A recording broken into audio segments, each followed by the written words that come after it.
Brooklyn Independent Television.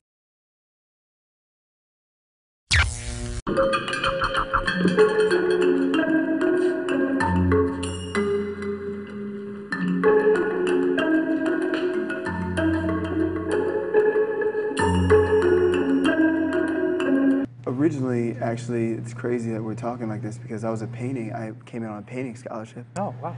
And I was doing a bunch of, like Caravaggio was my hero. I was doing a bunch of like huge 10-foot by 10-foot oil paintings, like underpainting and then like all the layers, the whole thing. Yeah. But in the summer before SVA, I discovered photography. And I fell in love. And so the first week in SVA, I switched my major to photography, and I was able to switch my scholarship also. So you came up in '98. Yeah. I went to SVA, opened up a satellite campus in Savannah. Right. So I got my undergrad degree there, and then I went up to New York afterwards to study at SVA in New York. You know, on occasion I have to use photo reference. Right. You know, which is, I guess, we have some sort of connection. Right. There. Absolutely. I mean, that's kind of where I was going to go with it. It's like I mentioned, I was a painter.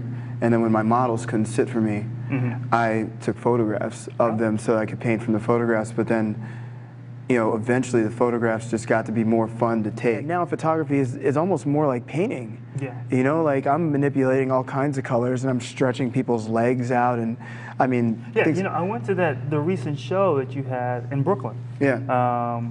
It was in Exhibit Williamsburg. B. It was in Williamsburg? Yeah. Yeah. Exhibit B. And you know, it was the study on legs. It was about the legs. It was about creating a question mark in the Now, viewers' why the minds. legs, not the arms? I mean, you know, as a tribute to Guy Bourdin. Yeah. Like, you know, Guy Bourdin was all about legs. I'm all about legs too. Yeah, you know what I mean? Like, I'm more like attracted to legs than to arms. You know, so. And no one's talking about how foxy those elbows are. You know, exactly. So, so yeah, I mean, that's kind of where it came from. No, it was a great show too. You know, Thanks, man. I thought the color was great. I really loved the one with the legs that were inside of the washing machine. No, thank you. With the bubbles. Thank you. That was my favorite one. That's one of my favorites too. Like, to me, it's like the quietest one. And I think the great thing about shooting kind of in that style where it is kind of anonymous is the viewer gets to make up a lot of the story. You know what I'm saying? Like, you're not really dependent on, you know, an expression on the face of like what's happening. Like, I understand what you're saying. I mean, there's I'm a kind of in story the happening. same mode with that, you know, because for me, you know, working, you know, as a fine artist now, and you know, I actually got my graduate degree in illustration, but I hated text, so I never did work for print. And so I would always create pictures and images where people could then come up with their own associations, where they can fill in the blank. And you get to get a million stories out of one picture as opposed to getting one story associated with one picture. You know, that's what I was going to ask you actually about your work was, you know, just as I look at it, it seems timeless to me. You know what I mean? Like, there's definitely, like, I can't tell what time this happened in. There's a series you did of a woman, an older African-American woman. Oh, that's from Leah Chase. Yeah, I'm working on the tell me about Chase that series. That's actually, I'm working on it now. Okay. It's current. It's a restaurant in New Orleans. They've been open since the 40s, and she's the chef, you know, world-renowned chef. I'm telling you, like, you know, everyone dines there. The Obamas are in town. They're eating there. Bushes are in town. What's it called? Dookie Chase. Dookie Chase. Right. Yeah, it's actually named after the owner now, but the owner, Dookie Chase, his father opened up the restaurant, and he was a jazz musician, and he took over the restaurant. So for me, it's usually going back there, capturing process, and I think process is what's timeless. I find that I did a show years back called The Mop Makers, and it highlighted this facility called the Lighthouse for the Blind, and it was seeing impaired workers who were making mops and brooms from scratch. And I thought it was fascinating. And I went back there and interviewed them, and you know, I studied visual journalism, so I would go and kind of interview them, and I would, you know, I would produce these paintings. Who are you compared to usually? I mean, guess, not compared to, no. Well, I guess in articles that I guess one of the closest links people find is Edgar Degas, or you know, maybe even some other impressionists in terms of light and color, but they have their different comparisons. For me, one of my influences when I was in college was a guy, Jeff Markowski, who studied with Marshall and Greg. For me, it just working on wood, gives me just a finished quality. I just love how I like how the paint moves on wood as opposed to canvas. And I've got plenty of works in the past that I've done on canvas. But I think for me, just the surface of wood just allows me to just do more of the things that I'm after in pictures. Very cool. Now, in terms of composition, because that's something that's very important to me. I've gone through a couple phases in my career. I went through obviously a phase when I had no idea what composition was.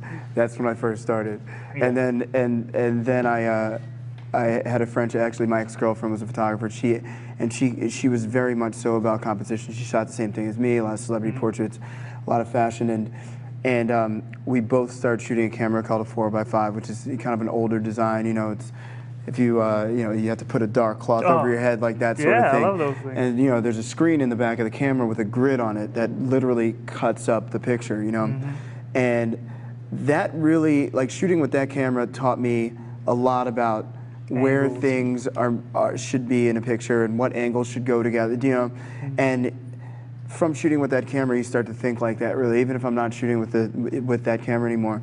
And now I'm trying to deconstruct that, and kind of, I'm rolling around with a G10. It's a camera that's this big, and kind of a lot of the times, between you and me, like I know the lens length that I have on the camera. I know that I'm this far from the subject, and I'm not really even looking through the camera sometimes. I try not to even look at my picture until I get home, especially if it's for something looser. I mean, obviously, if it's for a campaign, like we're looking at the pictures, but I like the spontaneity of just kind of like click, click, click, click, click. Okay, let's see what we did, I feel like I'm moving towards a point in my life where it's not about celebrity, it's more about, it is somewhat about commentary. Like there's stuff that I have to say, and a lot of times it's said to certain degrees in my pictures, And when you're shooting celebs though, are you almost trying to deconstruct them and take them out of that celeb mode? In a way. I've always been fascinated with the picture. I call it the picture before the picture, or the picture after the picture. Every shoot's pretty much interesting. Some of them last, 2 minutes. Some of them last 6 hours. One of an interesting one was another Brooklyn guy, Spike Lee. I just shot him a couple months ago. Spike.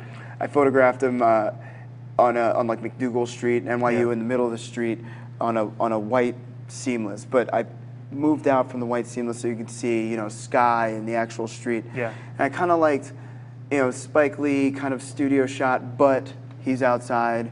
Spike Lee on white, which, Spike Lee on white, he always does like some sort of racial subtext to his work, so I thought that was tension. Yeah. So that was cool. I mean, one of my favorite shoots was Michael Stipe from REM. He's great. It's always great shooting another artist. Because do they give you more freedom, you find? I think it's great shooting an artist who's almost egoless. Yeah. As far as in a way that they don't need to look fabulous for every shot. Yeah. Like they understand that that's really about making an interesting picture. Michael Stipe was like that. David Byrne was like that. In your situation, you're shooting people so it can then be marketed. Right. For me, I'm just painting the subject. They're not going to be in a campaign or anything. So they're more interested in my perception of them. I was in doing my research, just refreshing my memory on you. I mean, we've known each other a long time, but to do this, I'm looking online, I'm on your site and stuff. I forgot about the scale of your work. Yeah, well, it's funny. Back when I was in Savannah and I was working, I was doing life-size figurative paintings. Really? Yeah, I mean I'm talking about 7 foot by, These works are like 10 by 10 inches, not even, I mean, they're not big. You know what it was? I found that I think people have more of an intimate connection to them because they have to get closer up. Interesting. When I was doing these large life-size paintings, everyone goes back. Right. You have to step back to take it all in. Right. And so I think, in a way, I was bringing them in, bringing them closer. Because it's a smaller picture as opposed to the larger picture. You have to be more precise, I think, in your strokes. Interesting. Because again, you have a limited amount of space, so in a way, each stroke really counts. But when I have shows, like I'm doing like 4 feet by 5 foot stuff, and maybe that's a ego thing or what, I don't know. I don't know what that is. Do you have a Cadillac? Are you driving a big Cadillac? Yeah, exactly. It's definitely some overcompensation. It's tough parking that thing in New York.